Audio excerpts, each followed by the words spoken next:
The story kicks off with a wide shot of a super chill village, right in the middle of a lush green landscape. Meanwhile, a lone goblin is just hanging out, quietly sharpening his knife.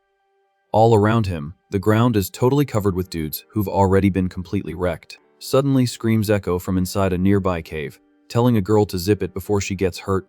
The goblin shifts his attention to the entrance, listening to the whole commotion, just quietly sizing up the situation. Then, he reacts like he just found the whole scene super entertaining. Inside, a young girl named Jung Hyeon is tied up and freaking out. One of the thugs checks her ID and reads out loud her name and an address from a super ritzy area in Seoul. The other goons are totally impressed, hyping up how she lived in such a fancy spot. Getting closer, the group's leader asks if she's chilled out yet and tells her to pay attention to the chat. He explains that he totally gets the shock of living a normal life and suddenly dropping into another world. Poking fun at those fantasy stories full of magic orcs and elves, he confirms that's exactly where they are right now. With that, he clarifies that his crew arrived and set up shop way before she did. And he makes it crystal clear that their whole job is helping newbies, guaranteeing she's gonna need a ton of that help. To prove his point, the thug drags her boyfriend by the hair, showing off the sorry state the poor guy is in after taking a serious beating. Hyeon screams in total despair seeing that awful scene. Unable to handle the pressure, she ends up passing out cold. The goon grumbles, super annoyed that she blacked out again, and blames his buddy for going overboard on the guy.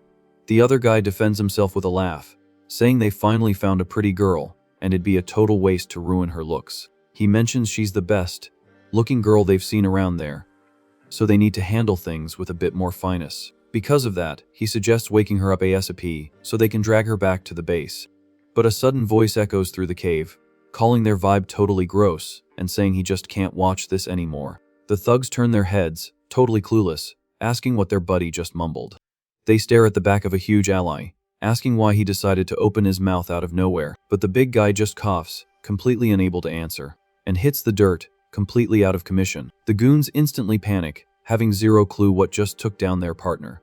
Taking advantage of the surprise, the goblin pops up spinning his knives, commenting on how those guys seem to be having a blast. The men are totally shocked by the creature popping out of nowhere. The goblin stares the group down and suggests they play a totally different game now. Annoyed, one of the thugs talks trash and lunges in for an attack, but gets a rude awakening when a lightning fast strike hits him dead on, making him holler in pain. The noise wakes Hyeon up, totally confused, right as the thugs yell to take out the intruder. She can barely process what's going down while crying and still tied up. The guys charge the monster with everything they've got, shouting all sorts of threats. Keeping his cool, the goblin just adjusts the grip on his weapon. One of the goons swings a super heavy attack with his sword, but the little warrior dodges the whole thing like it's a walk in the park, and immediately chains it into a crazy fast counterattack, hitting the target with some serious precision. Unable to take the hit, the guy drops to his knees, howling in agony. The goblin watches the enemy suffer with zero care in the world. The last thug standing backs up, totally terrified after seeing his buddy get dropped so easily. Meanwhile, Hyeon keeps watching the fight, completely mind-blown. Mocking the whole vibe, the goblin asks what he's waiting for, since he thought they were still playing around. Freaking out, the guy swings his sword wildly, telling the monster to back off. Totally consumed by fear, he just keeps screaming for his life. Seeing the wide, open gap, the little warrior leaps over the enemy like an acrobat, and strikes the thug right in a weak spot, knocking all the wind out of him, landing super smooth right behind the guy as he collapses. The goon's body hits the floor hard, wrapping up the whole threat. Hyeon is shaking with absolute terror, watching how easily the creature handled everyone. Still conscious, the leader tries to cut a deal, realizing the monster actually speaks the human language. Desperate, he begs for mercy and even offers up food trying to buy his way out. But the goblin just raises his weapon, while the guy pleads to know what he wants. Ignoring the begging, the warrior wraps up the job once and for all, leaving the last of the criminals knocked out cold on the ground. With that, the winner takes a seat right on top of the defeated guy and sighs, saying that was actually pretty exhausting, but quickly turns around, surprised by a noise coming from behind. Hyeon shrinks back, terrified, trying to scoot away as much as the ropes will let her. The goblin walks toward her, holding that sharp blade, but instead of attacking, he just uses it to cut the girl loose. Satisfied, he notes that she's apparently still hanging around. Rubbing her sore wrists, the young girl shyly speaks up, and works up the nerve to ask if the monster is Korean too. Crouching down, he glances over his shoulder and asks if he actually looks like a human to her. In tears, she argues that he knows the language, recognized her ID, and even lent a hand. Cutting to the chase, the green warrior makes it crystal clear he didn't do any of that to save her. Totally lost, Hyen begs him to explain what the heck is going on in this place. Being blunt, the goblin points at the dropped guys and asks if she didn't hear a word they said. He repeats that they were both living a normal life and suddenly fell into this awful world out of nowhere. Unable to wrap her head around this whole new reality, she lowers her head and begs him to say something that actually makes sense. Hearing that, the creature actually finds her panic kind of funny and tells her that by now she should really be able to put 2 and 2 together, which just leaves her even more confused. Still not getting it, the girl listens as the goblin asks if she can see any quest window and what the system told her to do. The young girl just cries, totally clueless about the whole vibe. Just then, a glowing blue screen pops up right in front of her face, making Hyen ask what the heck it is. Amused, the warrior notices she's got access to the panel too and advises her to follow the instructions to adapt and score some rewards. Right after that, he turns his back and tells the girl to fight for her own life if she wants to stick around. But Hyen freaks out and grabs the monster's leg, begging him to break things down better. Feeling the tug, the goblin instantly boils over with annoyance. Grabbing her clothes rough, he yanks her close while the young girl screams in terror. The monster then presses his weapon super close to her, making things incredibly tense, and warns the knave fool that he's the most dangerous thing in this place, asking what else she expects from him. To top off the warning, he states that from now on he's gonna take down any human who crosses his path, and he only let her walk on a whim. Crying non-stop, Hyen asks what the point of all that is, since he's totally capable of helping people out. Hearing the call out, the little warrior hesitates for a split second. His mind drifts back to a rainy memory in a rec camp, where a voice lamented that things shouldn't have gone down like this. In the past, the human version of the MC was crying while hugging someone who had fallen, begging in the middle of a total disaster. Solji's lifeless body rested in his arms, marking a loss he could never get back. Heavy armored footsteps break the sound of the rain, stepping up to the scene. Devastated, the guy looks up and recognizes the massive figure of the warrior approaching. The knight stops right in front of him, looking down at the tragedy. This was their leader, Hayuri, keeping an absolutely ice-cold vibe. Full of pain, the guy reminds her that she promised to help the squad survive in this bizarre world. Raising his voice, he screams, demanding to know why this happened, since she totally could have prevented the whole mess. The warrior gives a super formal apology, claiming his mission was a success and the loss was a noble sacrifice. But, since he turned against his own allies, the penalty for betrayal was going to be severe. Furious, the MC tries to explain himself, saying the soldiers attacked Solji first, and he was just trying to defend her, reminding her the woman was expecting his kid. Giving zero cares, the leader drops a ruthless strike on him, telling the guy to shut it and just accept his fate as a traitor. Grounded and badly hurt, the man repeats her words, totally disgusted by the noble sacrifice excuse. To him, all of that was just one massive scam. Consumed by pure hatred, he curses all those awful humans with the last bit of strength he has. His biggest wish, in that final moment, was to pay absolutely any price to get payback for that betrayal. Snapping back to the present in the dark cave, a heavy silence takes over the room. The monster stares at the cowering girl and decides to give her the answers she's been pushing for. Raising his voice, he drops the bomb that he absolutely despises humanity, and that he's not even part of that race anymore. With total conviction, the warrior owns his new identity as a green skin. Once again, memories flood his brain, bringing back the super cynical words about the perfect sacrifice, and the totally bogus judgment that labeled him an enemy. Reliving the sheer panic of trying to explain, he just wanted to protect his family from the guards, only to be shut down by the very person who was supposed to be guiding them. That falling into nothingness feeling rode along with his final breath back then. The fake talk about honor and betrayal just kept echoing in his head, fueling an unstoppable rage against how incredibly fake those people were.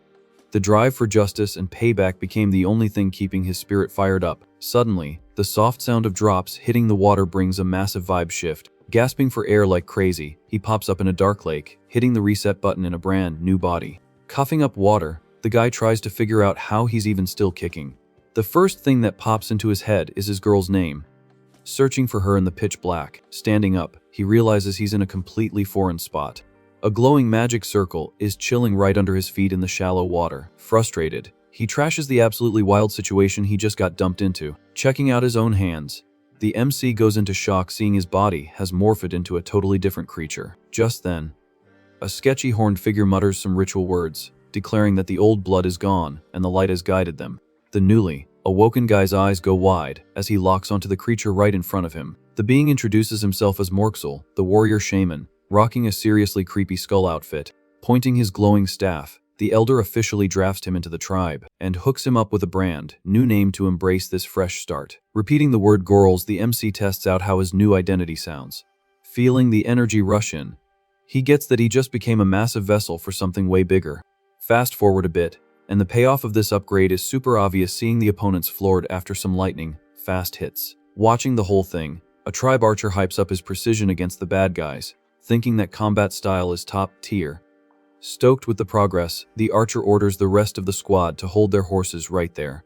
She hurries through the woods to check out how the new guy is handling the heat. Back in the spooky cave, Gorls listens to the human girls begging with zero patience.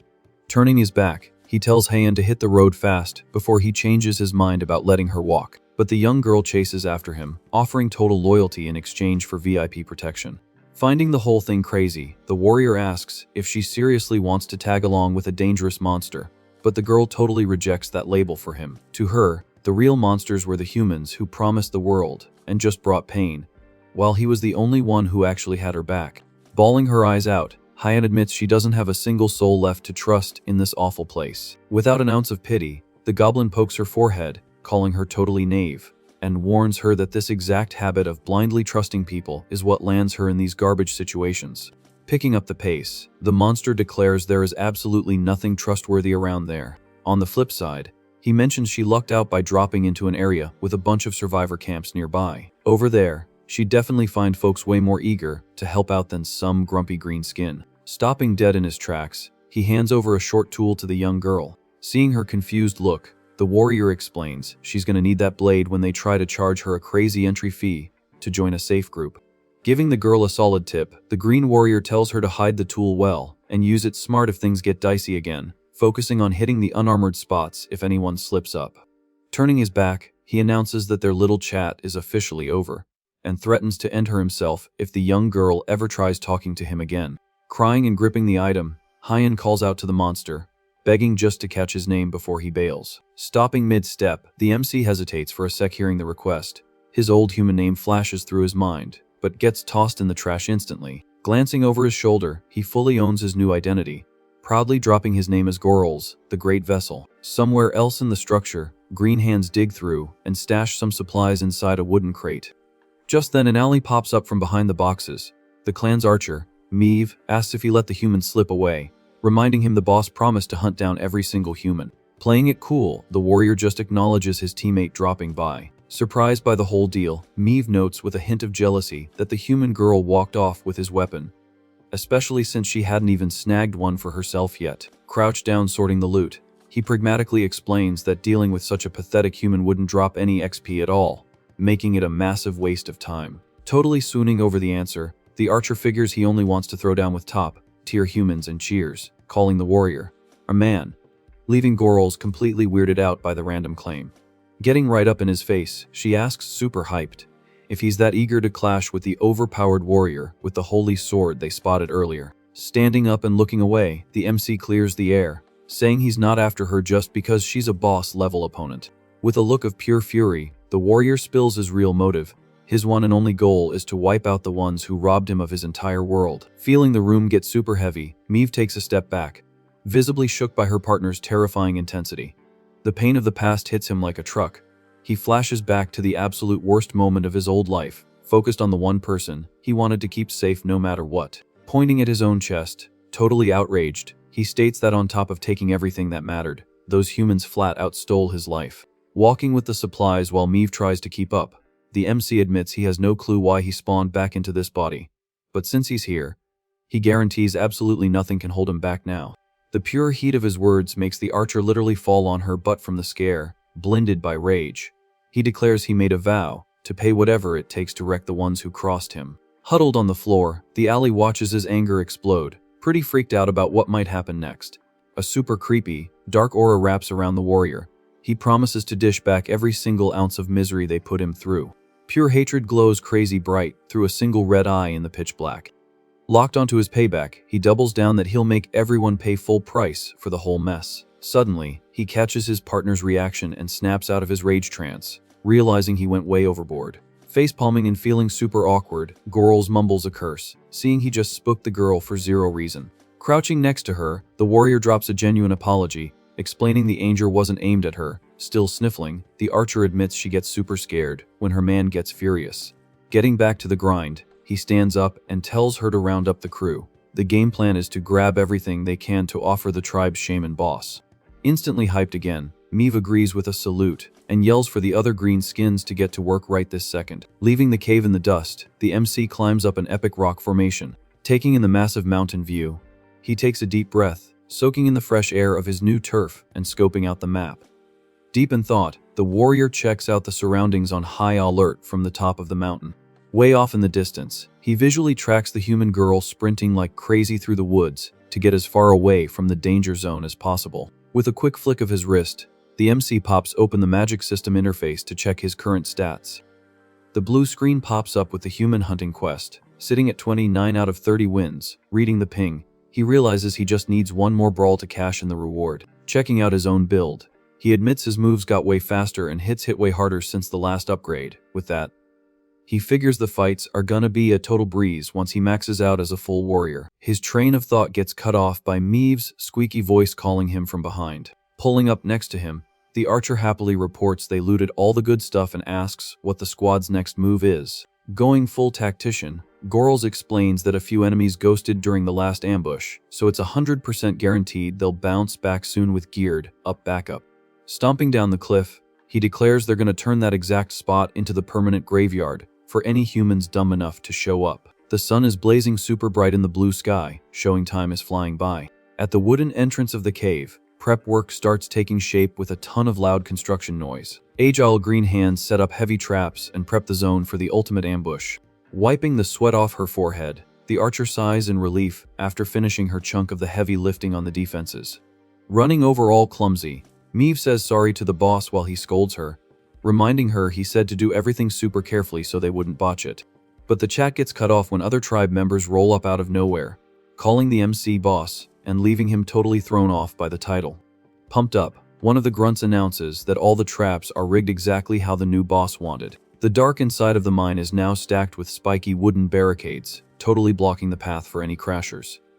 Trying to keep things chill, Gorls gives them props for the hustle, but tries to clear up that he isn't their leader. But the crew just ignores him and keeps hyping up his leadership. Full of fanboy energy, one of the little warriors says he saw the insane fight against the humans and states he completely accepts him as the pack leader.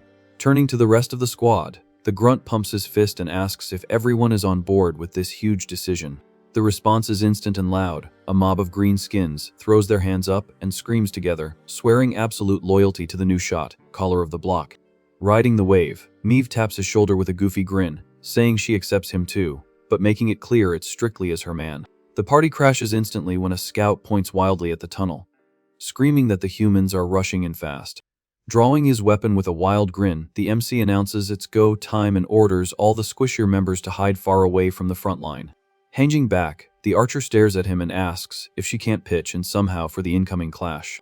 Knocking her bow with serious grit, she makes it known she is totally ready to rain down fatal arrows for her man. Loving her fearless vibe, Gorls flashes a confident smile and nods, declaring the party is officially starting. Outside, a massive squad of armed mercs marches up to the cave. The boss stops and points at the blood puddles, already noticing the absolute mess left behind. Staring at the carnage, the bandit boss refuses to believe one tiny little freak caused all that brutal damage. Ticked off, he grabs one of the survivors by the shirt, asking if this is some kind of sick joke. Shaking like a leaf, the goon tries to defend himself, saying the boss is only doubting it because he didn't see the nightmare up close.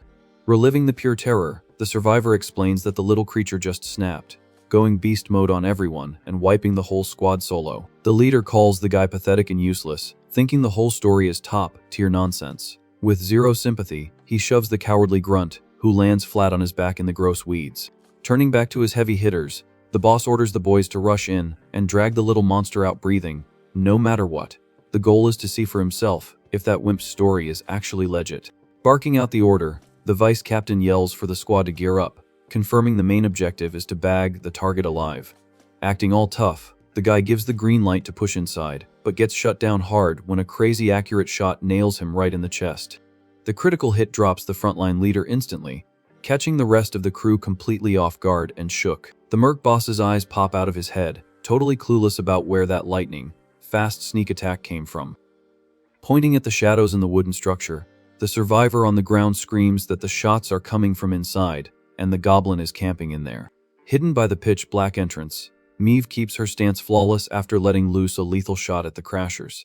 Seconds later, another pinpoint strike cuts through the air and blasts another goon right in the chest. The thug hits the dirt howling in pain and spraying blood. Seeing his boys drop like flies, the leader loses his mind, furious at the embarrassing setup. Chilling in the shadows, the archer lets out a totally mocking laugh, trolling how dumb and slow the human enemies are. Doing her part for the big brain play, she pivots and sprints deep into the dark tunnel. Blind with rage, the boss screams at his grunts who are frozen in fear, pointing at the dark entrance. He roars, telling everyone to push in right now and catch the freak alive. The rush continues with the human mercs sprinting like maniacs into the pitch black cave. Meanwhile, Meve parkours smoothly through the tunnel's wooden beams. Launching herself up, the archer jumps to snag a higher spot in the shadows. She sticks the landing perfectly on an upper catwalk, keeping up the crazy speed without making a peep. Down below, one of the invaders yells, telling the squad to hustle up and catch that bunch of garbage. The mob of goons follows orders and keeps up the relentless chase through the mine corridors. Hitting the rendezvous point, Meve gives girls the heads up that the humans are already inside. Giving his partner props, the MC says it's time for them to dip out the back exit. The girl agrees, totally pumped, and they both start booking it in the opposite direction of the threat. Meanwhile, the merc squad ends up hitting a dead end at a roadblock. One of the human leaders sighs, super annoyed, complaining that getting played by a basic little monster like this was way too humiliating to tell anyone.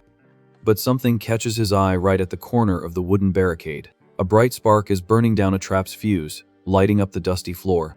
The guy's eyes go wide as he realizes what's going down right in front of him. Totally lost, he asks what the creature did, since he figured this was just a regular speed bump to slow them down. Taking the strategic loss, the leader admits the enemy has some tricks up his sleeve, and is way smarter than his own boys. Suddenly, the guy's eyes fill with absolute dread as he spots the item hidden under the barricade.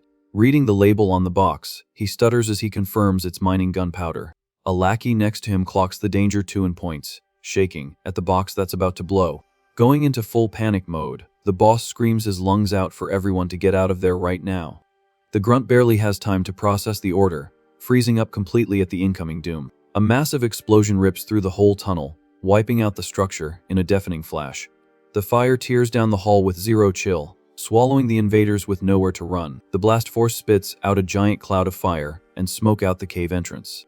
Getting yeeted by the shockwave, the sole survivor goes flying through the air screaming in panic, hacking up a lung on the busted ground. The guy curses the creature that masterminded this whole thing. Still dizzy, he looks up to face the thick smoke now covering whatever is left of the camp.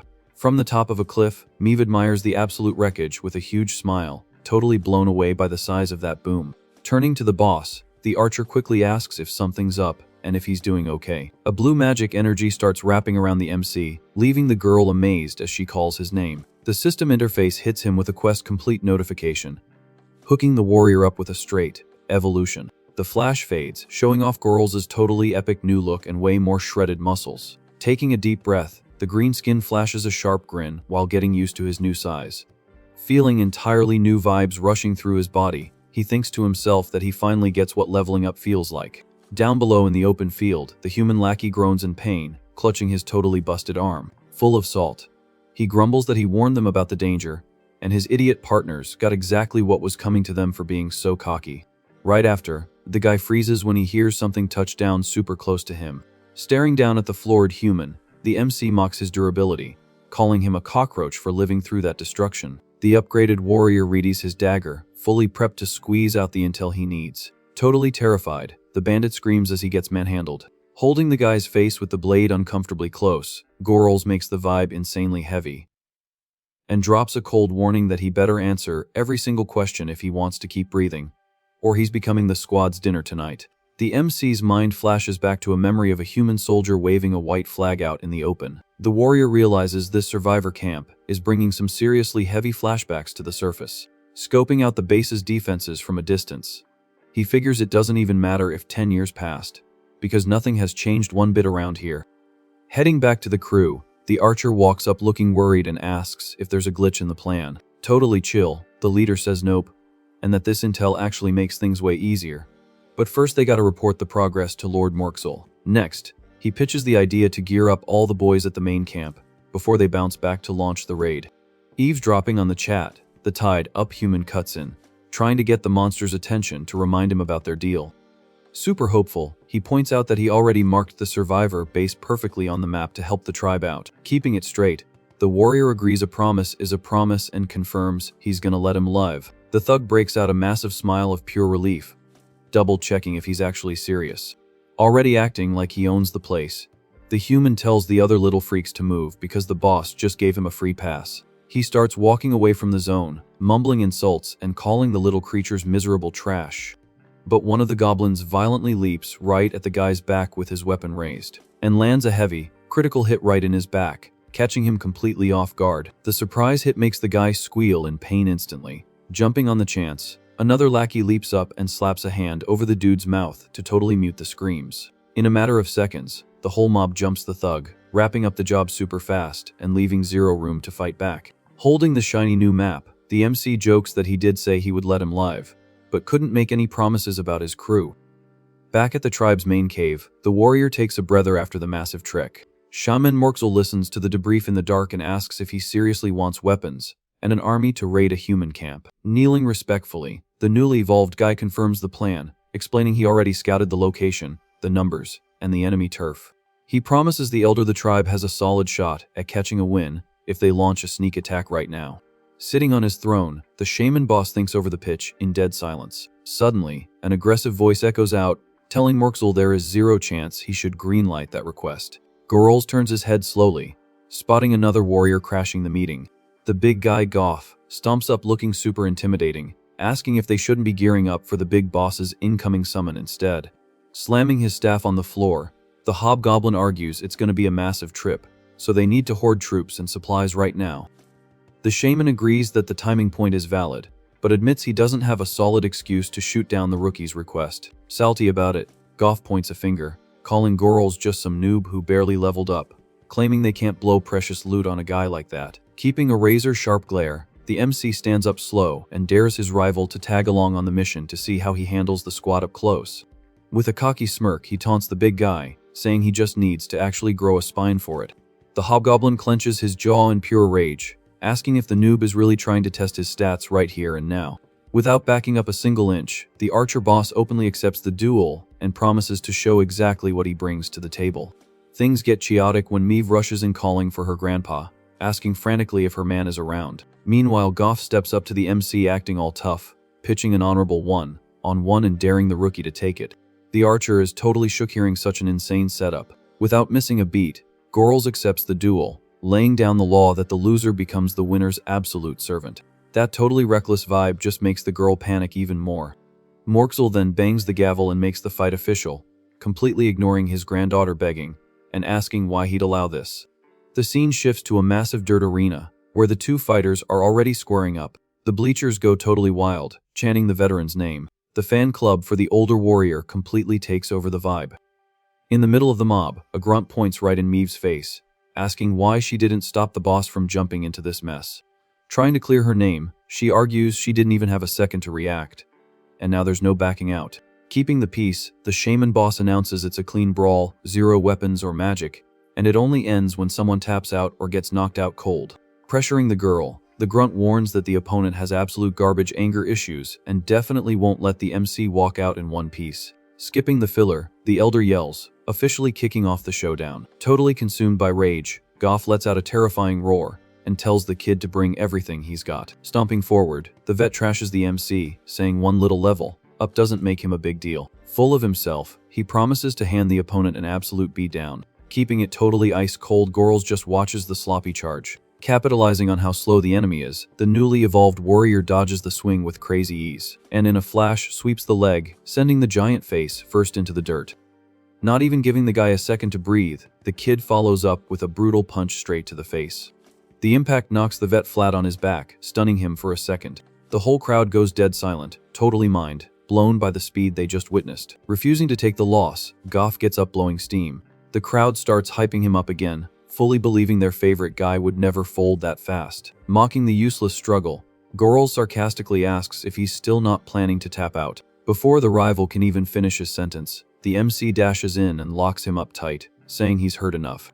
Flexing all his stats, the kid locks in a flawless chokehold, trapping the guy's neck. Little by little, the lack of oxygen makes the veteran completely black out. With that, the opponent's massive body hits the floor, wrapping up the match for good. Staring down the floored rival, the winner sighs in relief and notes that being massive is useless when your technique is absolute garbage. Up in the stands, the archer is jumping off the walls, screaming her lungs out to celebrate her partner's big win. Keeping his word, the shaman boss crowns Gorals the grand champ and guarantees his request is getting the green light. Showing some class, the warrior gives a little bow and thanks the elder for the shot. Right after, he turns around to link back up with his squad. A whole mob of grunts rushes him calling him boss, while Meve dives in for a super tight hug. Acting all smug, she flexes on everyone, asking if her man isn't just the absolute coolest. While a goblin swears ultimate loyalty as his right hand man, the girl announces she's spending the night with the champ, making the MC completely flustered. The chaotic party stops when Morxel's firm voice booms across the arena, calling for the kid. Instantly, both Gorals and the elder's granddaughter snap to attention and answer respectfully. The shaman slams the bottom of his rustic staff into the dirt with serious force. A blue magic vibe starts pulsing like crazy from the impact. Expanding super fast, the light pops open a giant mystic portal right behind the tribe boss. The warrior's eyes go wide, totally amazed as he realizes that some high-tier teleportation magic. Calling the kid over, the elder reveals there's a super VIP he needs to meet right this second. Totally down for it, the MC follows the shaman boss into the spell, leaving his partner behind. Popping out of the rift, the duo spawns inside a ridiculously fancy and detailed hall, a total opposite from the cave. Once they're through, the magic circle dissolves into thin air, shutting the door. The young warrior takes a few steps, checking out the polished floors. Walking next to the elder, he tries to process the insane drip of this random place. The massive hall is decked out with classy red carpets and a huge desk right in the middle. A mysterious, glowing VP is chilling in a chair right behind the furniture. The new guy freezes, clearly shocked by what he's looking at. Stepping into the light, a woman with exotic features and bright clothes says hello to Morxel. Noting it's been a hot minute since they last hung out, totally lost by the map change, Gorals asks where the heck they just ended up. Ignoring the question, the elder just tells the kid to step up a bit closer. Following orders, no questions asked, the warrior walks up slowly to stand right next to the shaman. The tribal boss raises a hand, focusing a little blue light right on the tip of his pointer finger. Tapping the kid's forehead super gently, he tells the guy to bow his head to show some respect. Even without knowing what the point is, the MC plays along and waits for the next prompt. During the magic tap, the elder officially gives Gorals the green light to start his own indie clan, leaving him absolutely speechless.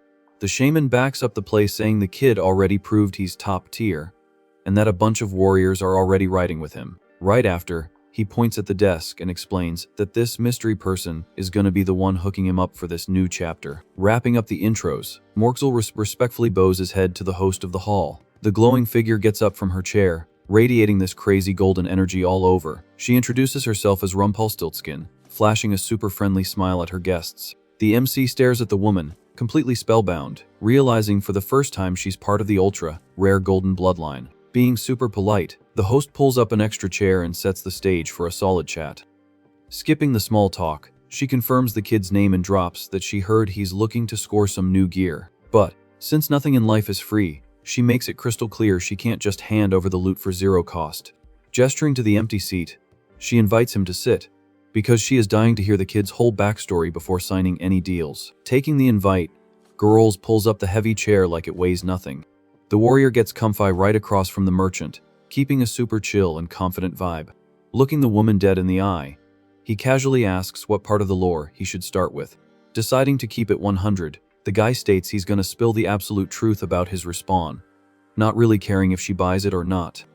Hearing the warrior's super tragic lore, the golden bloodline woman starts literally vibrating in her chair from hype. Slamming the desk hard, she calls the whole betrayal and payback arc straight up genius. Totally blown away, she admits this is hands down the most entertaining lore drop she's ever heard. Meanwhile, Gorals just rests his chin on his hand, staying ridiculously calm while the host completely geeks out. In a flash, heavy magic fills the room, making a bunch of props and books float all around them.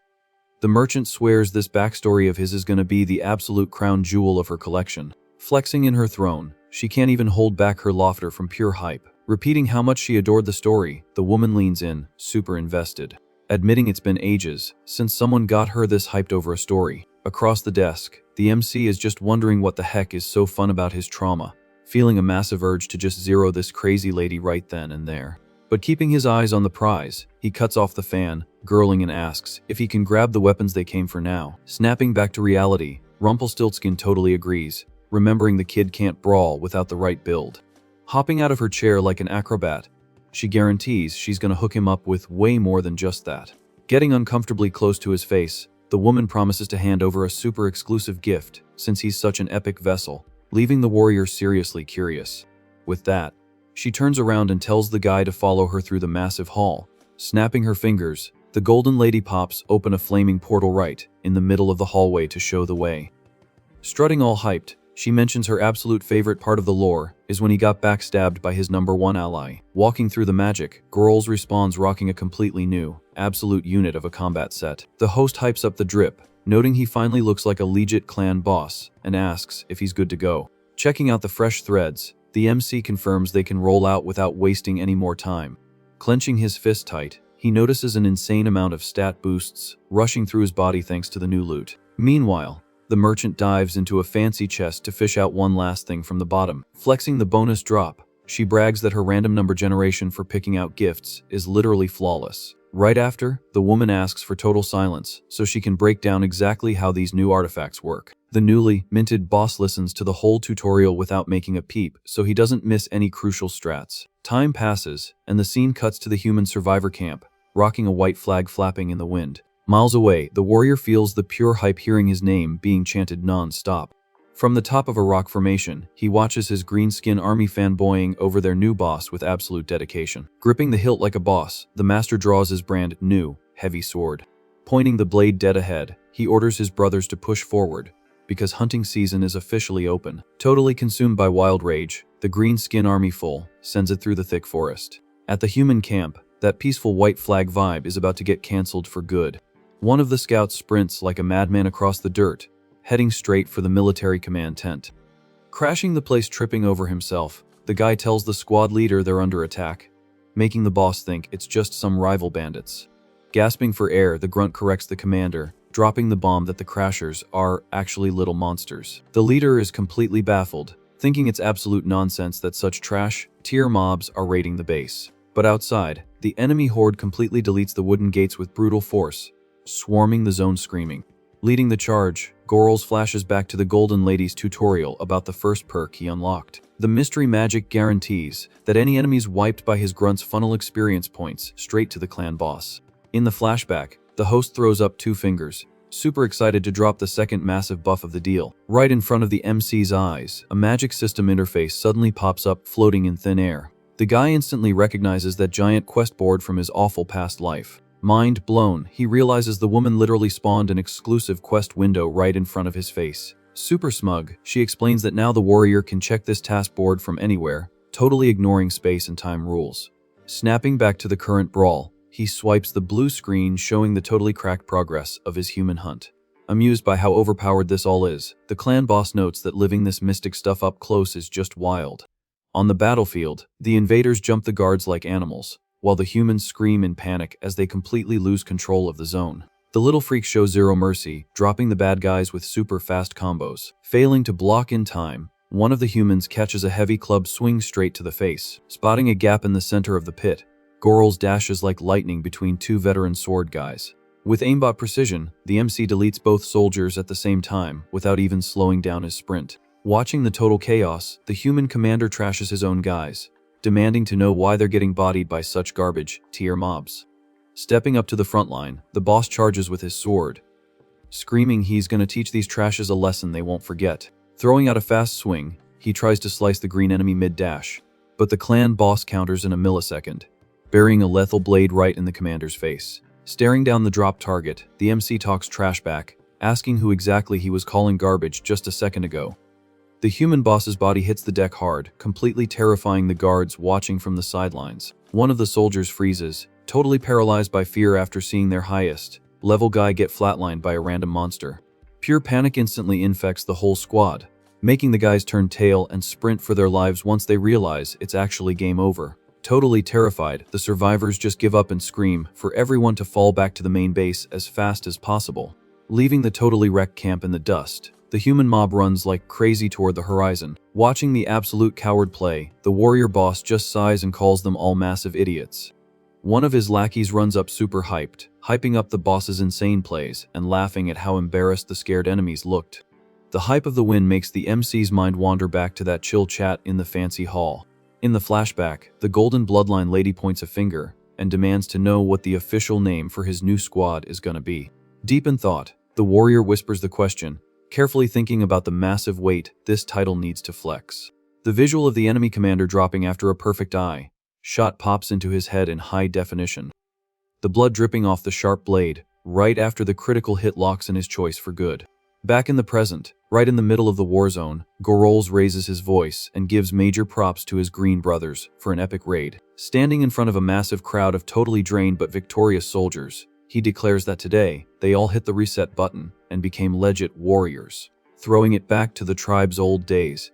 He points out how they used to just camp in the shadows and run from absolutely everything, but now, they finally flexed their stats by pulling off a flawless victory against the humans. Hyping up the squad's morale, the boss screams a promise that from here on out, they're gonna farm even more wins using pure, unstoppable force. The whole army goes absolutely feral, throwing their weapons up and going crazy, while the master cues up the big drop. Raising his trusty, blood-stained dagger to the sky, he officially dubs the winning squad as the Blood Dagger Clan. The entire green skin base echoes with massive hype screams after the epic win. Miles away, the Golden Bloodline lady completely signs off on the Blue Dagger clan name. Totally curious, the merchant asks the MC what the hidden lore is behind that specific title. Without missing a beat, Gorolz explains it's a total throwback to his very first takedown, pointing out that a dagger was literally the exact weapon he used for his first hit after respawning as a goblin. Hooked on the totally brutal explanation, the host admits she likes the name even more now. Cutting the filler, the clan boss asks what kind of loot she actually gets out of buffing him like this. The woman struts around the fancy hall, stating her ultimate drop is literally just his lore.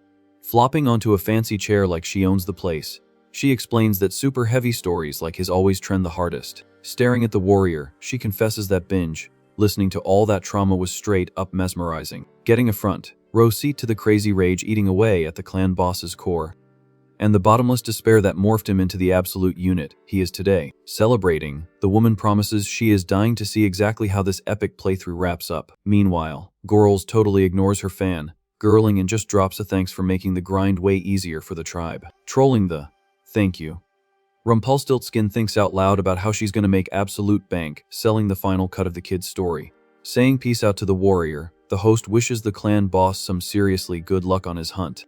Fast forward, and the camera cuts to the massive, heavily fortified base of the 13th Human Guard unit. A bulletin pinned to the wall drops a warning about the recent goblin raids and strictly orders a massive buff to the base defenses. Reading the memo, one of the guards totally rages, crushing the paper and calling the higher ups a bunch of brain dead idiots. Completely tilted, the soldier refuses to accept that the entire server is shaking in their boots over some garbage mobs. Trying to cool him down, a buddy drops some intel that rumors say these freaks zip around and gank people like actual ghosts. The salt levels just spike, and the soldier crushes the paper even harder. Having a total meltdown, he chucks the paper ball right at his partner, calling him a moron.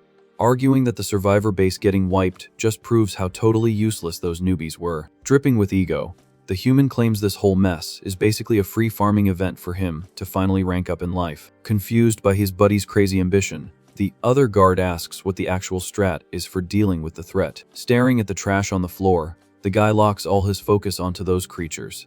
With a totally twisted look, he swears he's gonna personally delete every single goblin that steps into his zone. Far away, a tray of totally ignored food sits on the floor of a cold, nasty dungeon.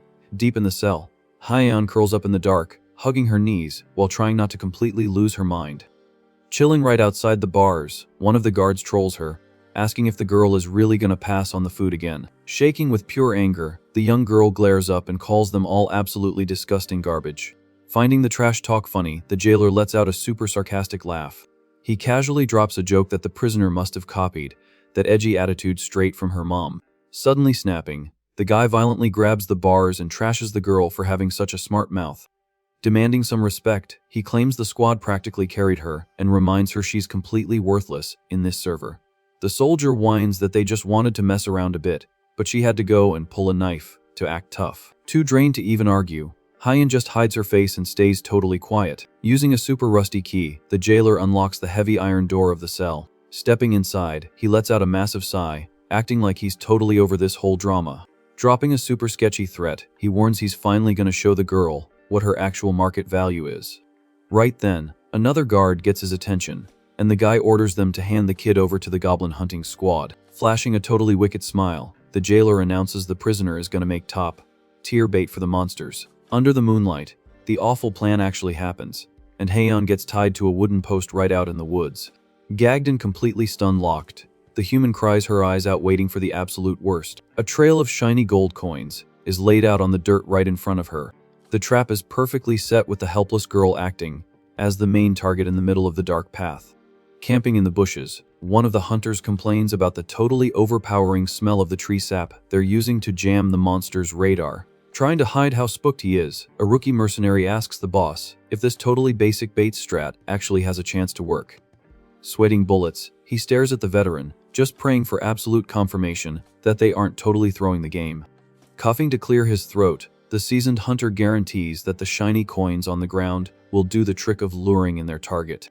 The younger guy agrees right away, admitting that money really does have some magical pulling power. Even so, he is still second, guessing if tossing gold at wild creatures is actually an effective strategy. Keeping his cool like a total pro, the older man assures him that all the prep work is absolutely flawless. He explains that a monster's natural greed will make them follow the shiny trail, without giving it a second thought. Plus, the leader drops the detail that the necklace around the girl's neck has a special charm specifically to attract goblins.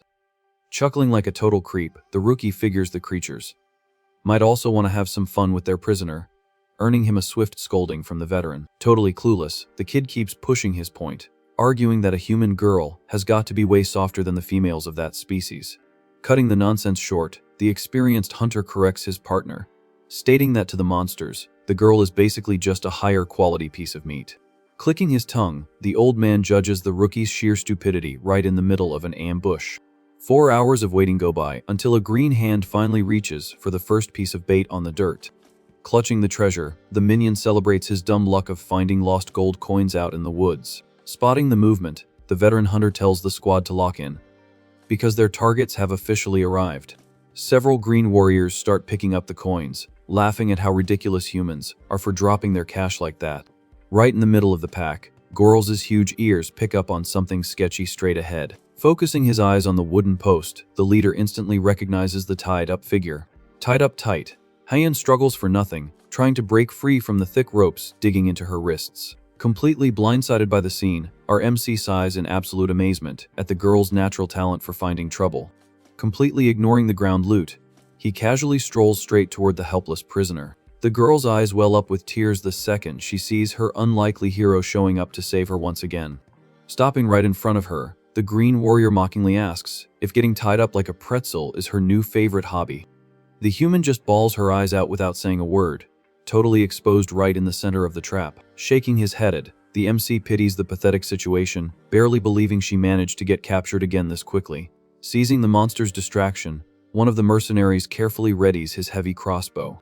Whispering the final call, the human leader tells them to aim for the target's legs, reminding everyone they need the girl in one piece. The clan master steps closer to the gagged prisoner, telling her to just chill out. Recognizing her savior, the girl is totally shocked, but panic kicks in, and she screams through the gag that it is a trap, begging him to run for the hills. Cool as a cucumber, Gorls replies that he already knew that the whole time. Right on cue, a clan scout reports the exact hiding spots of every single enemy surrounding them. Without wasting a single second, the green-skinned squad pushes forward through the bushes like lightning. The archer Mev readies her bow with a hyped-up smirk, leading the group's aggressive push. Watching it all unfold, our MC sarcastically notes how the humans walked right into his trap instead. Still tied to the post, Hyen is completely lost on how he managed to big-brain this whole operation. The story then jumps back 3 days in time, showing a crystal-clear blue sky. In a peaceful little farming village, sudden screams shatter the quiet vibe. Inside a barn, the human soldiers are forced to their knees and completely held hostage by the clan warriors. Standing in front of the terrified locals, Gorls announces he doesn't want any beef, he just demands they sell his group some groceries. Scared out of their minds, the farmers quickly hand over a few sacks packed with veggies. The warrior stares at the sad amount offered and asks if that is seriously all they are packing. Shaking like a leaf, one of the villagers begs for mercy, explaining that after the guards took their cut in taxes, this was literally all they had left. An old man cries his eyes out, swearing they only saved that tiny bit so his family wouldn't starve. The clan master listens to the old-timers venting in dead silence.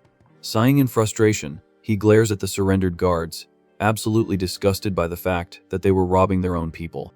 Right after, he complains that this small amount of grub wouldn't even last his squad 3 days. Shocking absolutely everyone, the warrior drops some gold coins right into the old man's hands. The guy's eyes practically pop out of his head, totally blown away by the mini fortune he just scored. Gorls says he is only taking half the food and leaving the cash so they can buy more supplies at the market, basically securing their meals for months. The villagers bow down in massive respect to the monster, while he awkwardly asks them to stop calling him sir. Right then, one of his subordinates asks the boss what they should do with the captured soldiers. With an ice-cold glare, the leader declares that trash like them don't deserve to keep breathing. Without a second thought, the green skins finish off the prisoners right then and there, quick and ruthless. Watching the heavy scene go down, the farmers hug each other, absolutely terrified by the group's savage methods. Leaving the barn in the dust, our MC walks out carrying his bag of supplies. He casually strolls out into the village street, calling it a job well done. Nearby, the clan leader rips a wanted poster off a wooden notice board. The flyer is basically a recruitment ad for goblin hunters, offering bounties from the 13th Guard unit. Reading that, he cracks a wicked smile, finding the human's absolute audacity pretty hilarious. Sprinting across the field, Mev runs up to the boss asking if he has grabbed all the loot yet. Flashing the poster, he mentions that the local guards are seriously itching to hunt them down.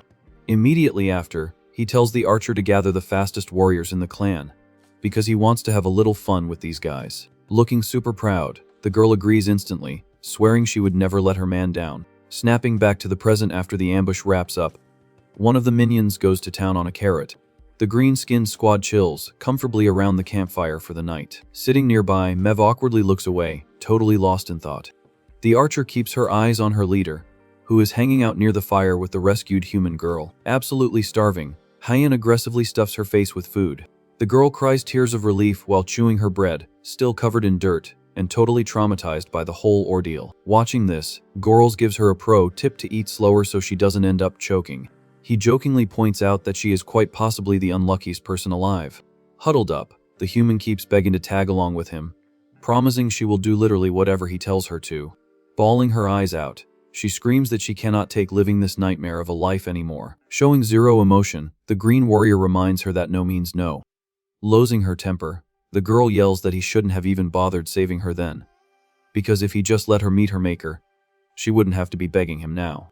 Our MC admits he didn't help her out of some useless pity, or at least that is the lie he tried telling himself. Turning his face away, he thinks to himself that he cannot play her personal bodyguard forever, and needs to cut ties once and for all. Standing up, he admits he made a mistake and declares that from this second forward, she is on her own. In pure panic mode, Hyen grips the monster's clothes for dear life to stop him from walking away. Staring right through him with crazy determination, she demands he just end her misery right there then. The extreme flex catches the clan leader completely off guard. Getting on her feet, the girl swears she would rather bite the dust right now than get captured by that scumbag Lee Sang Jun ever again. Hearing that name drop, Gorls throws his hands up instantly, telling her to hold up a minute. Super intrigued, he double checks as she is talking about the warrior from the 13th Guard unit. The human gets confused by the question and asks if the monster actually knows the guy. Cracking a satisfied smirk, our MC guarantees he knows the dude all too well. Stepping out of the shadows, Mev walks up, dropping the fact that this guy is someone whose subscription to life definitely needs canceling.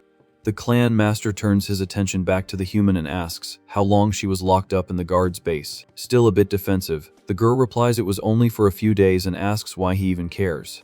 Gorls orders her to spill absolutely every detail she saw and heard in there, and only then will he decide what happens to her. Standing a bit further back, the archer crushes a white flower in her hand. Clearly triggered by the two of them chatting, she just stands in the dark plucking petals, totally consumed by jealousy over the human girl. Her angry little moment gets cut short when the leader calls her name out loud. Flipping her mood like a light switch, Mev flashes a massive smile and answers the call like an absolute angel. He tells his partner to gather the fastest, heaviest hitters they have got, leaving her super curious about the game plan. With a totally sinister look, the MC reveals he is putting together an elite hit squad to completely steamroll that guard unit. Far from the woods, the human's massive stone fortress stands tall under the clear sky. Inside the military base, a nameplate sits on a wooden desk reading Lee Sang-jun. The unit commander lets out a heavy sigh, leaning back in his office chair, just enjoying the vibe. Sweating bullets, he groans quietly, enjoying a very private moment of fun. Totally lost in the sauce, the officer praises the solid work of whoever is hiding under his desk. The commander's good time is abruptly ruined when a guard kicks the office door open, screaming about a massive problem. Super ticked off, the officer curses the kid out, asking if he forgot how to knock. Sweating buckets, the rookie points out the window, insisting the boss needs to see the chaos outside with his own eyes. Jumping up in a rush and fixing his clothes, the leader gets up from the desk complaining. He asks what kind of crazy mess is going down now. Outside, flies are buzzing around the beat, up face of a totally wrecked guard. The fortress courtyard has turned into an absolute nightmare, with the green monsters piling up the bodies of the soldiers who lost the fight. On that first morning after the raid, the surviving guards huddle around the pile in total shock, checking the dog tags of their fallen bros. Shaking with fear, the scout tells the captain that these were the guys sent out to hunt the goblins, and drops the bomb that the rest of the squad is completely wiped out. Unable to stomach the gruesome sight, one of the soldiers tosses his cookies on the dirt while a buddy tries to hold him up. Looking pale as a ghost, Lee Sang-jun takes a deep breath and orders the lieutenant to double the lookout numbers right now. He also demands they radio headquarters to send in an extermination squad. Staring at the boots of one of the victims, the commander figures out that these definitely aren't your average mobs. He mutters with pure hate, remembering a certain scumbag from his past. Back in the day, Lee Sang-jun used to be a high-ranking frontline officer, considered an absolute powerhouse among humans. Back then, he completely humiliated our defeated MC, smiling like a total psycho, and saying he always knew trash like him would end up like that. Flashing back to that memory, Gorls keeps an ice-cold, focused glare. The Green Warrior states he clearly remembers seeing that traitor's neck hanging from a rope the day he met his end. Staring down the massive fortress of the 13th unit from a distance, the clan leader curses his old enemy. Locking his eyes on the officer's nameplate, the MC just cannot wrap his head around how that dude made it out of that situation alive in the past.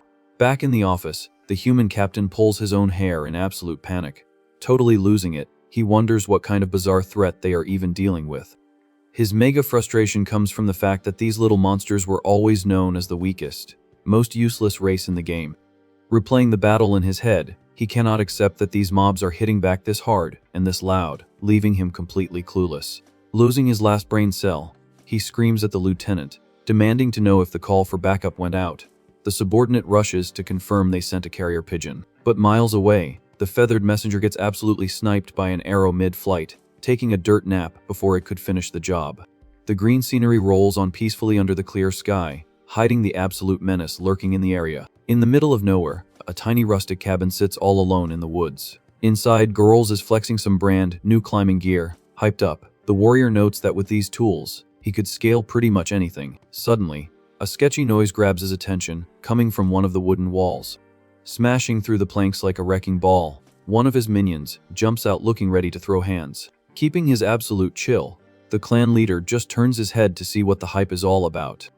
In the corner of the room, an old human hunter is tied to a chair. The monster walks up to the guy.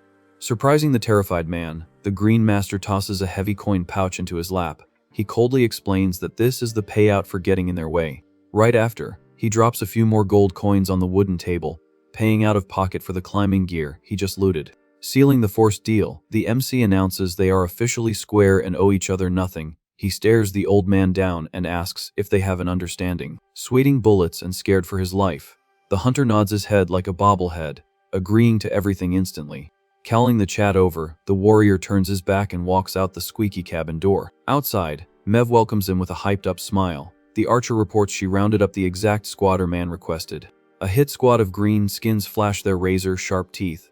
Totally pumped for the mission, they chant the clan's name and swear they won't let the boss down. Satisfied with their speed, Gorls gives his partner some head pats for a job well done. The girl instantly turns tomato red, giggling like a fangirl. Going full tactician, the master breaks down the playbook for when the sun drops. He orders the squad to blitz the front of the fortress and cause absolute mayhem, which the archer signs off on immediately. Tossing some dark clothes on the grass, our MC tells 2 of his minions to suit up. Super confused, they ask what the deal is with the outfits. With a locked-in look, the leader announces that starting right now, they are the Blood Dagger's very first stealth squad. The night drops hard, bringing a total downpour of flaming arrows over the fortress courtyard. The humans scream in pure panic, calling out the enemy raid. One of the soldiers runs like his life depends on it and rings the alarm bell with everything he has got, yelling that the little monsters are breaching the walls. Outside the gates, Mev is running the clan's front line. She raises her hand and orders rapid, fire flaming shots at the base. While the front door turns into a chaotic mess, a super agile figure uses the darkness to climb the isolated stone wall in the back. Using his freshly bought gear, the intruder tosses a metal grappling hook that bites hard into the top of the wall. In the office, the lieutenant reports the monster's aerial bombardment, leaving the captain completely blown by the intel. Sang Jun slams the desk, boiling with rage. He screams at them to lock the gates right now and send every breathing soldier straight to the top of the walls. Shook by the boss's tone, the subordinate throws a quick salute and agrees to make it happen instantly. Left alone in the room, the human commander collapses back into his chair, sweating cold and shaking as the reality of the situation hits him. Gripping his hands tight, he finally admits that these mobs are absolutely not normal, because no one has ever heard of little goblins sieging an entire military base. Out of options, the officer slams his fist on the desk in pure anger. He figures their only play is to hold the line until backup arrives, blindly trusting that the enemies won't breach the walls. But his confidence is a total joke. The metal hook is still locked tight on the edge of the wall, holding the weight of a completely silent invasion. Patrolling the top of the wall, a bald guard stops in his tracks after hearing a sketchy noise. He asks out loud, "What the heck is going on over there?" Keeping his spear ready, the human leans over to check the edge of the stone structure in the pitch black. Out of nowhere, a razor-sharp blade shoots out of the shadows and drops the guard in a totally blindside sneak attack. The silent strike floors the guy instantly, ending his shift before he could even let out a yell. Yanking his weapon back, Gorls tosses the limp human aside to clear the lane on top of the wall. The green warrior vaults the wall like a pro, while his 2 stealth squad buddies shimmy up the same rope right behind him. Scanning the courtyard, our MC notices all the guards rotated to defend the front gate. He realizes Mev's distraction play worked even better than expected. Behind him, the 2 stealth minions draw their weapons in the dark, ready to crash out. The subordinate gives the clan master a side eye, whispering to him to lock in the next move. Swords drawn, the green trio hits their mark perfectly on the roof. Overflowing with confidence, they announce the stealth team is fully online and ready to rock. Straight to the point, the leader says they are hitting fast, wiping the floor and ghosting out. The crew nods instantly as he reminds them the captain is the main prize. Moving like literal phantoms, the trio leaps off the roof and sticks a flawless landing on the fortress's internal walkways. Moving totally in sync down the stone hallway, they sneak right up behind the patrolling soldiers. With crazy coordinated strikes, the minions drop 2 guards cleanly, leaving 0 room for any counterplay. Without skipping a beat, the clan master sprints down the path like a dark, high-speed blur. Mid-sprint, he chucks a dagger with aim, bot precision, totally nailing another human lookout. Keeping the momentum alive, the infiltration squad speed runs down the wooden stairs heading to the lower floor. The green warrior leads the charge with eyes glued on his revenge, completely locked in on the final boss. Reaching a balcony that overlooks the absolute clown fiesta outside, one of the minions clicks his tongue. He roasts the humans for throwing a massive fit over a fake raid. Silent as a shadow, our MC pops up right behind a soldier posted there and lands a critical hit on the kid. Riding the hype, the trio grabs the knocked out enemies and absolutely yeets them over the balcony railing. With nothing to grab onto, the guard plummets straight into the dark courtyard below. Watching the drop from the high ground, the leader says bye to the busted human with pure, unfiltered disgust. Far from the action, locked inside his safe room, Commander Lee sang. Jun's eyes go wide in pure shock when he hears a massive crash. The heavy wooden door to his office gets kicked wide open, kicking off the inevitable boss fight. With an ear-splitting bang, the heavy wooden office door is busted wide open. Scared out of his mind, a guard backs up swinging his sword and screams for the lieutenant like a total coward. Gorls steps into the room with heavy stomps, while the officer realizes the intruder's voice sounds way too familiar. The clan master drops the cold hard truth, telling the guy he is going to absolutely lose his mind once he gets a good look at his face. Locking eyes with the guy in front of him, the commander's eyes bug out, completely paralyzed by shock. Losing his marbles, he curses the intruder out, demanding to know how a low-level mob like him is speaking fluent human. Unbothered, our MC tells him that shouldn't even be his biggest worry right now, considering he literally watched him kick the bucket with his own 2 eyes. Dropping his secret identity, the warrior greets Lee Sang, Jun by name, with the most sinister smile. The captain just freezes, sweating buckets and shaking in his boots as he recognizes the old squadmate he threw under the bus. The human's brain hits the rewind button straight to a super dark, traumatic memory of running for his life in a cave. Flashback to a younger Sang, Jun sprinting through the rocky tunnels, totally out of breath and scared out of his mind. Further back, a teammate was begging him to hold up, but the dude just ignored him, claiming he would be absolute toast if he stopped running. The other soldier, named Shin Deok Ho, kept screaming for help while having a total meltdown. Annoyed, Sang, Jun told his teammate to shut his trap and keep his legs moving as fast as humanly possible. Keeping the pace, he figured if they could just dump the aggro on those mobs, everything would be chill, all while checking his 6 in pure panic. Right on cue, a totally enraged green monster popped up, snarling right behind the escaping squad, closing the gap fast. Folding under pressure, the teammates screamed in pure desperation for everyone to put the pedal to the metal. Running just behind them, our human MC cursed the fact that Sang, Jun basically used them as live bait to save his own skin. A major reality check and pure horror took over the kid's face facing that nightmare scenario. Trying to keep the vibe alive, he yelled for his buddy to hold the line, because backup had to be on the way. Running on pure rage, the young guy swore if he ever saw that traitor again, he would end him. But he never actually got the chance.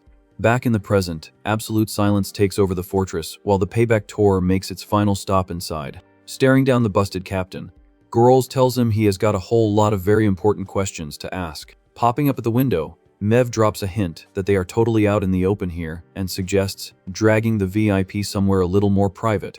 Completely losing his cool, the officer screams his lungs out, refusing the invite, swearing he isn't going anywhere with them. Flashing a psycho smile, the archer aims her crossbow and threatens to pin him with a few arrows to make the trip a little easier. The human sweats a river and shakes like a leaf, wondering if this little monster girl is actually dead serious. Finding it hilarious, the clan master points out that the captain never once treated him like a real person since day one. With zero counterplay, Sang, Jun ends up gagged and completely packed up by the stealth squad. Bag secured, the green team casually strolls down the base hallways carrying their new prisoner. Hitting the edge of the balcony, the warriors just drop the human's heavy body straight onto the stone floor. With exactly zero mercy, the clan leader delivers a massive Spartan kick to the officer's back, launching him into the void.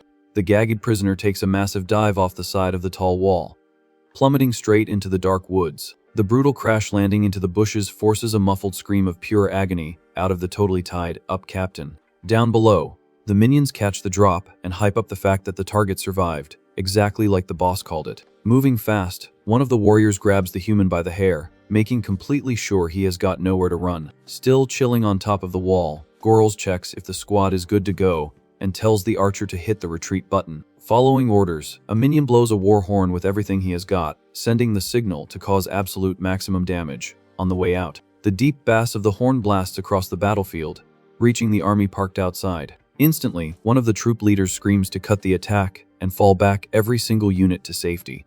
Up on the fortress walls, the human guards are completely mind blown, seeing the raid just turn off like a light switch. Letting out a massive sigh of relief, the lieutenant tells his boys to hold their fire, announcing the monsters are finally dipping out. The crazy night finally wraps up, making way for the first rays of sunlight to hit the forest. Morning vibes hit the Blooddagger's rustic base, miles away from the massive headache they left behind. A wrinkled hand offers up a plate with a huge, juicy slice of roast meat at a campfire nearby. Wrapped up in a thin blanket, high inside, eyes the meal looking super stressed and totally suspicious. The old human hunter tries to hype her up, promising the meat was cooked perfectly and is definitely going to hit the spot. Even though she is starving, the girl hesitates and gives him the absolute silent treatment over the free food. Catching her vibe, the old-timer sets the plate on the ground and swears it isn't poisoned, telling her to just chill out. Taking the loss to her own hunger, the girl finally gives in and starts eating in the peaceful backyard of the cabin. Breaking the ice, the older guy honestly mentions he really wanted to say a massive thank you to her. He explains that if she hadn't spoken up that night, he definitely would have been wiped out right alongside the other guards. The hunter says that instead of trolling him, she actually showed pity, so he decided he couldn't just walk away and ignore her situation.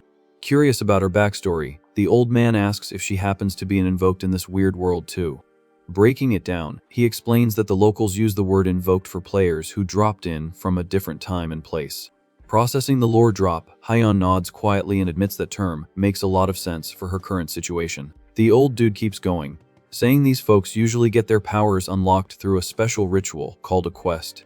The human looks away deep in thought, knowing exactly what the guy is talking about. With a soft hum, a glowing magic system screen pops up floating right behind the girl's back. The shiny blue panel shows an incomplete task, telling her she needs to defeat a goblin to unlock her hidden potential. Hiding in the bushes, two clan girls are totally eavesdropping on the human chat, super nosy about what is going on.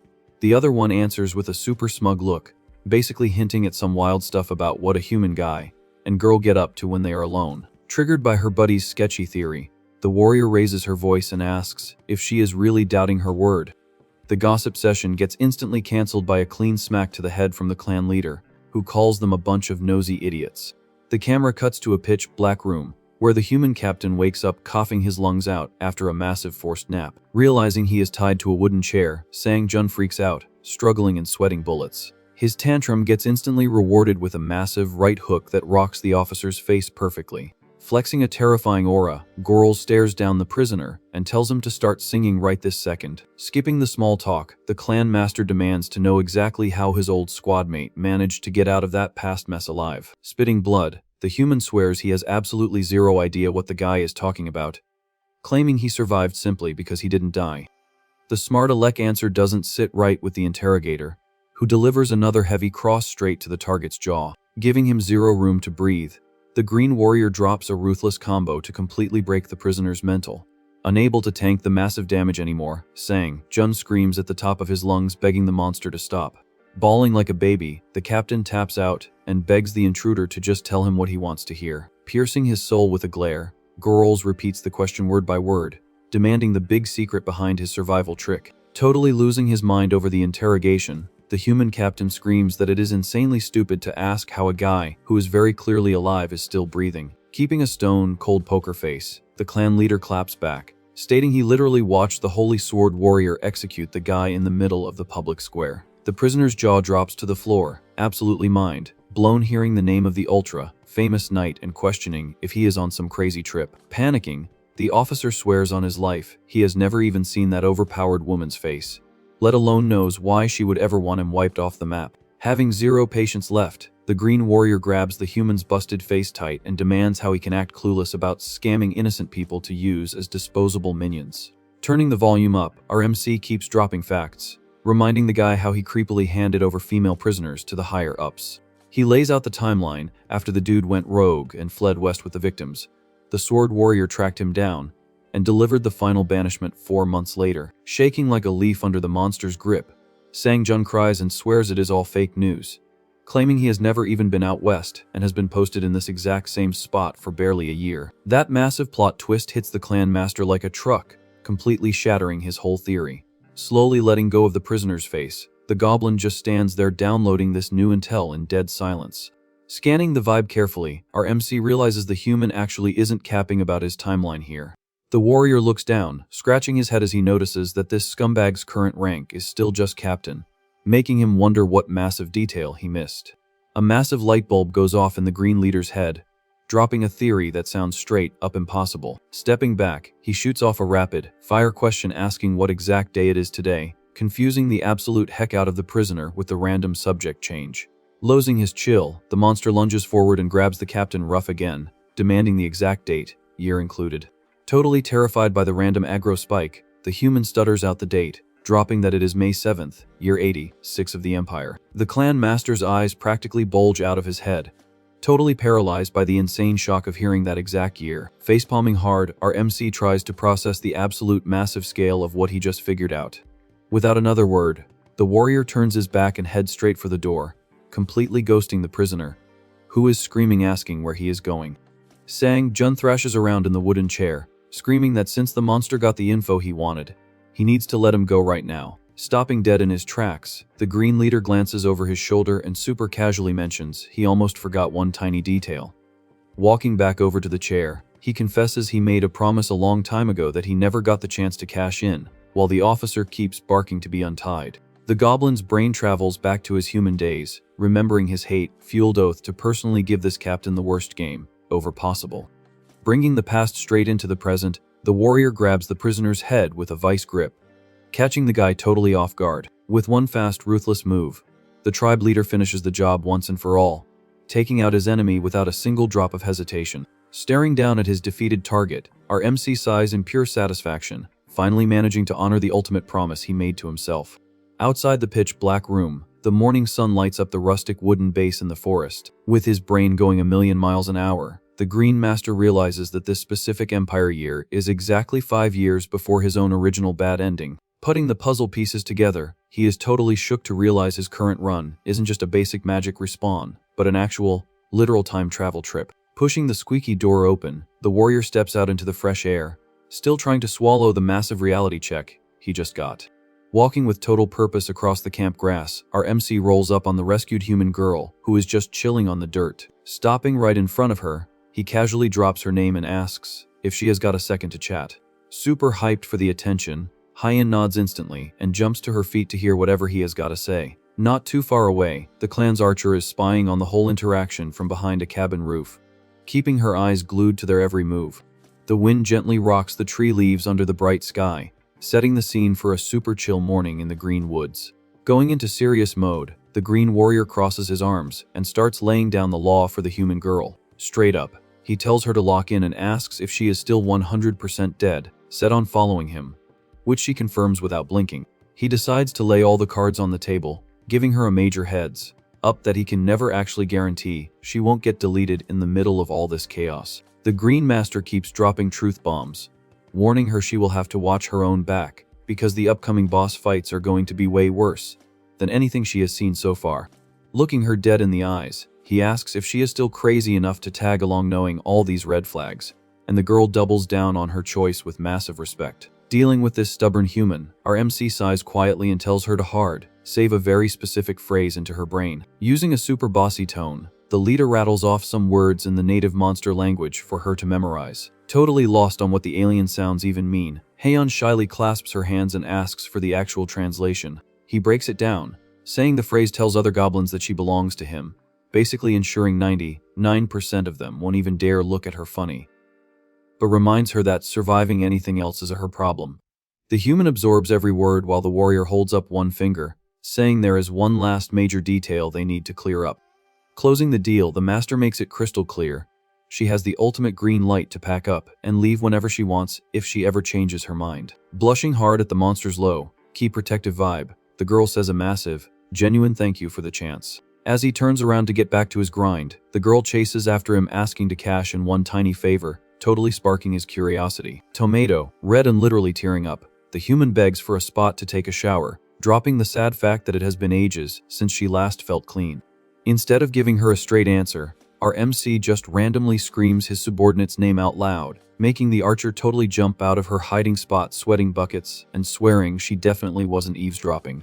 Completely ignoring her terrible excuse, the boss points at the human and officially declares to his partner that the girl is now his personal prize, ordering her to broadcast the news to the whole camp.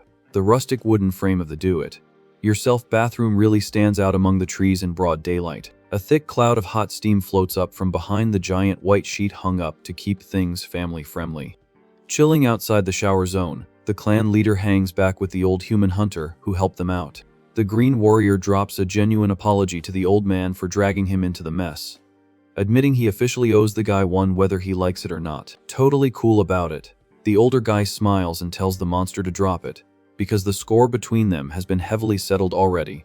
Gorls argues that the squad would haul the defeated captain's body out of there anyway, so it really wasn't a big deal. The hunter finds the green boss's humble brag pretty funny, saying he honestly planned on using that scumbag as live bait if he stuck around, definitely noticing the massive beef between the two. Dropping some lore, the old man mentions that literally nobody in the tri-state area could stand that fortress guard unit anymore. He vents about how that rat of a captain leached every last penny from the locals with crazy high taxes, and then his goons would just rob whatever crumbs were left under the excuse of official confiscation. The old-timer admits it is wild he is ranting to a monster about this, but confesses he only became a hunter because those corrupt guards forced his family into absolute poverty. watching a minion literally drag the enemy's body across the dirt. The old man guarantees the whole village is going to throw a massive party once they hear the officer finally caught a major loss. Mev interrupts the chat, popping up with some fresh clothes and asking the boss where he wants to stash the expensive threads he bought from the human market. Pointing straight at the bathroom curtains, the warrior tells the archer to drop the drip off to the human taking a scrub inside.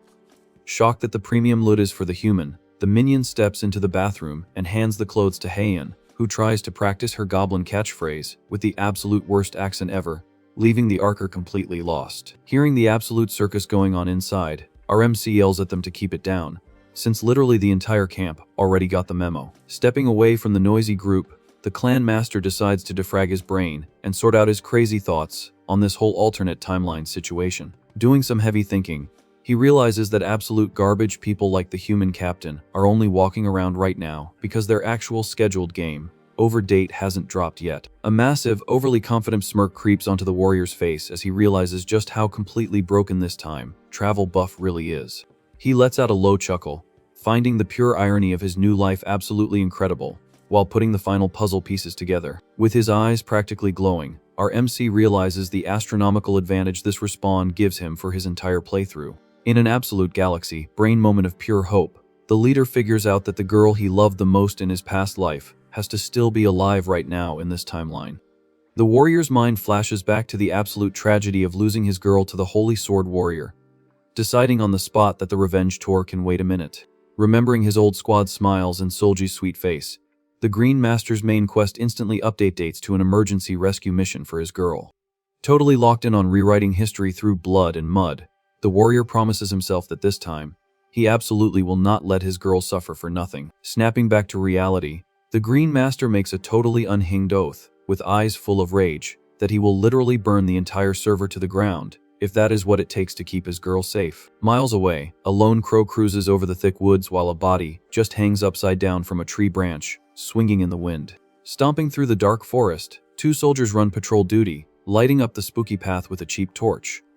Pure panic hits them when their light catches the absolutely wrecked, lifeless face of the captain who got folded in the ambush.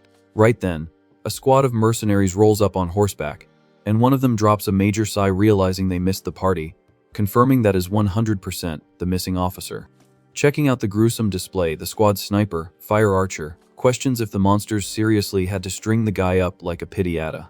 The magic caster, spell thief, chimes in with a big brain take, mentioning he had already heard rumors that they definitely weren't dealing with a basic level 1 mob here. Looking incredibly stressed, the veteran leader admits this whole vibe is giving him major red flags, confessing this enemy is completely off script from anything they have fought before. Flipping the switch to commander mode, he orders the crew to focus on bagging the body first, guessing the monster might have left some breadcrumbs behind. Twilight Swordsman tells his squad to wake up, ordering everyone to do a full gear check and make sure their weapons are locked and loaded. Staring up at the hanging loot, the veteran swears on his life that today is the day they wipe every single goblin in the zip code off the map. Filled with pure rage, he doubles down on his promise to go full force on the mobs that took out their human comrade. Time skips ahead to the massive front gates of the 13th Unit Fortress, swinging wide open under the blazing sun.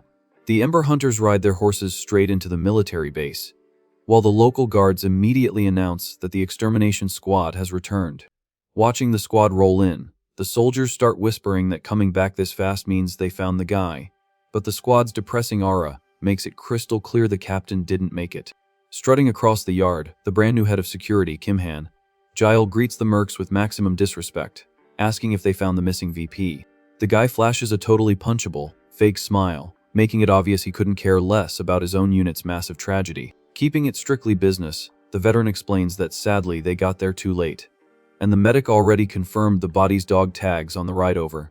The merc leader then shakes a small bag of coins in the air, basically demanding the human officer pay up for their contract. He mentions the squad threw in a little extra tip on top of the base reward, even while admitting they technically haven't 100% cleared the quest yet. But the new captain casually shuts it down, lazily stating that since they recovered the VIP, the mission is officially over and done with. Acting totally elite, the officer tells them to drop the whole hunting pathetic mobs side quest, because it would be a huge nightmare if people found out the local security force got clapped by such weak creatures. Absolutely triggered by the guy's mega ego, the archer yells out asking who this absolute nobody thinks he is to talk to their boss like that. While the mage tries to hit the mute button on her, showing zero care in the world, the captain tosses the bag of cash back to the mercs and tells them to stop crying and get off his lawn. The veteran catches the bag mid-air, keeping a totally straight face and staying completely silent despite the massive disrespect. Realizing starting a fight in the base isn't worth it, the leader just turns around and throws up a peace sign, signaling his crew to roll out. The squad slowly rides out of the fortress gates, with the mage giving the boss major props for not crashing out on the officer. Passing a dusty crossroads sign in an open field, the old hunter admits that the more he replays that conversation in his head, the more tilted he gets. Riding down the dirt road, the leader trashes the absolute clowns running the 13th guard, asking if those suits just see them as cheap loot delivery guys. Swallowing the bitter pill, the veteran sighs and admits that at the end of the day, they really are just freelance mercs taking orders and catching stray insults. Trying to stay positive, the mage points out the officer actually dropped a decent bonus in the bag, meaning everyone gets a couple extra silver coins. The archer crosses her arms looking super salty, complaining that the captain only flexed that massive ego over a few miserable pennies. Totally not over it, the girl asks the boss if they are seriously just going to pack it up and go home, pointing out how they've literally never seen goblins pull off big brain strategies like this before. Finding her impatience pretty funny, the magic user asks if she seriously hasn't figured out how their boss actually operates yet. Leading the pack, the veteran confirms they are heading straight to the local villages to run their own private investigation, because this whole mess is way too suspicious to just drop. Deep in thought, the swordsman brings up the medic's report, which proved the officer took a massive, targeted beating before he finally dropped, showing shattered bones and crazy internal damage. The mental image of the wrecked body hits the merc's brain, making him realize that these low-level mobs usually just go straight for the critical hit and never stick around to troll their victims like that. Listening to the theory, the archer's eyes go wide as she connects the dots. Either they are dealing with a totally patched new monster variant, or there is a seriously overpowered boss controlling the mobs from the shadows. Keeping the hype down, the leader says they should hit up a local inn first, explaining that taverns are literally the best servers to farm crazy region rumors. Adding a little joke, the old hunter says they can also use the pit stop to grab a cold buffing potion while they do their detective work. The girl screams at the boss, reminding him he swore he was quitting the booze, but the veteran just laughs it off, saying it was a joke, and bets she is definitely going to want a glass too. The camera cuts to a rustic wooden tavern sign swinging in a totally different, super quiet location. Deep underground in the monster base, the Green Master opens a stone door and invites the rescued human in, letting her know this is her new VIP suit for the time being. Blown away by the solid base design, Heian looks shocked and asks if the Green Warriors actually live just like humans do, which the boss instantly denies. Our MC drops the fact that he actually custom-built this spot specifically for her, making sure the girl can chill as comfortably as possible during her long-term stay. The human drops a shy thank you while the warrior points over to the do-it-yourself bed pushed up against the cave wall. With that, he tells her she can crash there and snack on whatever the minions drop off later. Flopping onto the soft mattress, she lets all her stress melt away, finally feeling some actual safe zone vibes after surviving literal nightmare mode. Staring at the girl, our MC honestly admits he has no idea how she handles being stuck with a bunch of loud, chaotic mobs. But he hard promises that, at least for now, this isolated room is without a doubt the safest spot she is ever going to find. Unable to fight off zero energy, Heian literally passes out instantly, making the master crack a tiny smile seeing the girl already acting like she owns the place. The young girl snores softly buried under the thick blanket, finally enjoying her very first AFK moment of peace since she spawned into this world. Dropping the nice guy act, the clan leader immediately swaps back to his ultra-serious, try-hard mode. Sitting at a rustic table staring at an open map, he decides it is time to frag his messy brain and theorycraft his next moves with absolute precision. With a quick swipe of his hand in the air, the warrior pulls up the magic system interface right in front of his face. The glowing blue screen drops his current stats, confirming he is sitting at a solid level 6 as a clan master with some very promising combat scaling. Staring hard at the screen, he mutters how insanely overpowered it is to just open the menu whenever he wants, remembering that in his past life, the devs locked this feature to only twice a day. Spotting a massive detail in the quest log, our MC leans in to read the glowing text like his life depends on it. The tab shows a 100-day survival quest that pays out straight gold coins and unlocks a super secret shop, which gets him mega curious since he has never even seen this premium currency before. Scrolling through the hardcore class evolution paths, the guy spots options like Assassin and Blacksmith and wonders if picking Shaman or Archer would just lock him into the exact same build his elder and clan partner used back in the day. Thinking about his massive experience in melee combat, the master realizes he literally spent his entire past life swinging swords until his game over, so there is zero chance he is rerolling as a ranged class now. Gripping his heavy sword tight, our MC slams the weapon onto the cave floor, announcing that fully committing to a frontline warrior is literally his only viable survival strategy. His brain instantly flashbacks to the totally punchable faces of the scumbags who crossed him, remembering he needs to grind massively to pack them all up. Keeping his sights locked on the final boss, the Holy Sword Warrior. With eyes glowing pure hatred, the leader swears that even if his girl is still alive on this server right now, the absolute crimes those humans committed are 100% not forgiven. Taken over by a super dark, totally unhinged rage, the warrior vows to make every single traitor pay the ultimate price for what they did to his squad. The super heavy cinematic tension gets completely ruined when the archer kicks the door open screaming, totally hyping up the boss, to tell him she just got some massive news from outside. Caught totally off guard by the random jump scare, our MC quickly asks what kind of crazy update she is yelling about. Pointing outside the room, the ally starts yapping with a huge smile, right about to drop whatever crazy loot or intel she just found in the green camp. Suddenly, the girl's eyes practically pop out of her head, and her super hype smile just deletes itself in half a second.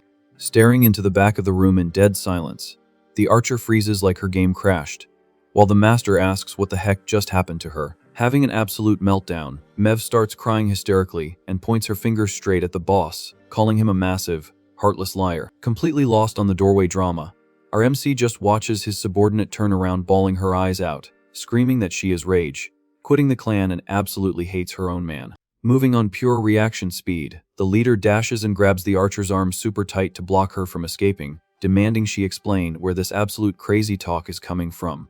Furious and crying absolute rivers, the girl points straight at the human sleeping on the mattress in the back and demands to know why the boss's so-called prize is literally crashing in his own bed. Pinning our MC against the tunnel wall, his partner screams at the top of her lungs asking if they already did something, crying pure jealous tears that he didn't pick her first like he supposedly promised. Trying to put out the massive fire, our MC steps up and hits his partner with a super tight, totally unexpected hug. Caught completely off guard by the smooth move, the archer turns super red with tears still rolling down her face. The clan master thinks to himself that the whole idea of him getting with the human is totally ridiculous, and he absolutely did not do anything sketchy like that. Still feeling super insecure, Mev stares up at him looking for validation and whispers to ask if he is actually telling the truth. Flexing massive confidence, Gorls reminds the girl that he is 100% her man, leaving a wild cliffhanger in the air. The subordinate practically overheats from embarrassment on the spot, getting super hyped, and imagining he means they should totally be a couple. But totally killing the vibe, the leader instantly changes the subject and demands to know what the huge news she was screaming about was. The girl blinks like she just woke up, snapping back to reality and remembering the massive emergency that made her kick the door down in the first place.